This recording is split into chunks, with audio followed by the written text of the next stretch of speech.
आणि आता बातमी चिंता वाढवणारी आहे। राज्यामध्ये पुन्हा कोरोनाची धास्ती वाढलेली आहे। मुंबईमध्ये कोरोनाचे 53 रुग्ण सापडलेत, तर पुण्यामध्ये सुद्धा कोरोनाचा रुग्ण सापडलेला आहे। केईएम रुग्णालयामध्ये 2 कोरोनाग्रस्त रुग्णांच्या मृत्यूमुळे खळबळ माजलेली होती। अभिनेत्री शिल्पा शिरोडकरसह आयपीएल क्रिकेटरला सुद्धा कोरोनाची लागण झालेली आहे। आयपीएल क्रिकेटर ट्रॅव्हिस हेडला कोरोनाची लागण झाल्याचे कळते। कोरोनाचा सौम्य व्हेरिएंट असल्याचा वैद्यकीय तज्ज्ञांकडून दावा करण्यात आलेला आहे। घाबरू नका, पण काळजी घ्या असं आवाहन प्रशासनाने केलेले आहे।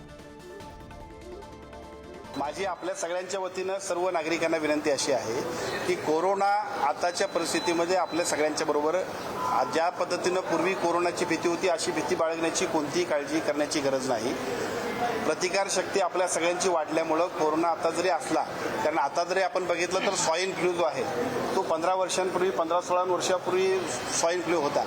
तो स्वाईन फ्लूचे पेशंट आजही आढळतात, परंतु त्याचं एकूण प्रमाण जे आहे ते खूप कमी झालं। आता कोरोनाचं सुद्धा ज्या पद्धतीनं आपली प्रतिकारशक्ती वाढली त्यामुळे या सगळ्या गोष्टीला घाबरण्याची काही गरज नाही। अजिबात अशा सगळ्या गोष्टींवरती अफवांवरती विश्वास ठेवण्याची गरज नाही। कोरोनाच्या संदर्भामध्ये सुद्धा मंत्रिमंडळाच्या बैठकीमध्ये माहिती देण्यात आलेली आहे, पण आपण ज्या पद्धतीने म्हणतोय त्या पद्धतीने तेवढा कोरोना या ठिकाणी अजून वाढलेला नाहीये किंवा दिसत नाहीये। माइल्ड त्याचे थोडेसे सिम्पटम्स काहीतरी त्या ठिकाणी दिसत आहेत, पण या संदर्भामध्ये काळजी घेण्याच्या सूचना सर्व मेडिकल कॉलेज आहेत, हॉस्पिटल्स आहेत, ग्रामीण भागातले सगळे हॉस्पिटल आहेत, दोन्ही विभाग मेडिकल एज्युकेशन आणि आरोग्य खात्याला माननीय मुख्यमंत्री महोदयांनी दिलेले आहेत। तर मुंबई पाठोपाठ पुण्यामध्ये सुद्धा कोरोनाचा रुग्ण आढळलेला आहे। 87 वर्षांच्या व्यक्तीला कोरोनाची लागण झाल्याचं समोर आलेलं आहे।